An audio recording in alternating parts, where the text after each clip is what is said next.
Alors pour me définir en quelques mots, je dirais que je suis avant tout un curieux qui explore tout azimut tous les domaines et qui a la capacité à détecter ce qui a un potentiel.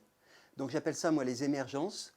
Et, euh, et aussi je relie, en fait je relie les personnes entre elles, je relie les idées avec les personnes, les idées entre elles, les entreprises avec des startups. Enfin, voilà, je fais du lien. Comment on arrive à prendre du recul par rapport aux coups de massue pour les transformer en quelque chose de positif. Donc ça c'est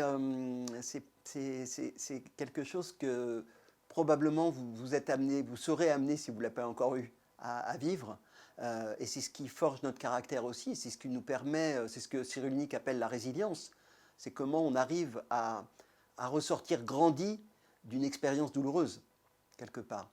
Donc c'est notre capacité à se réinventer, j'en parlais tout à l'heure, à se recréer à partir de quelque chose de douloureux, de difficile.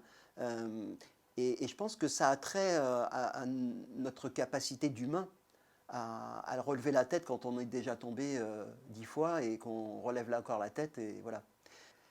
Pour accompagner un dirigeant pour traverser la tempête,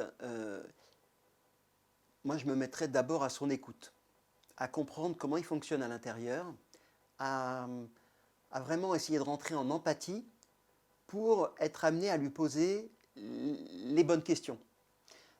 Et pour ça, j'ai pas de méthode. C'est vraiment, dans un premier temps, c'est vraiment écouter, écouter et réécouter. Et puis c'est ce que je fais tout le temps, c'est-à-dire capter.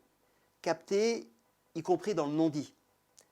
Parce que le dirigeant ou l'entreprise va me dire un certain nombre de choses, et puis il y a surtout ce qu'elle ne va pas dire. Et c'est là où moi je vais essayer de travailler.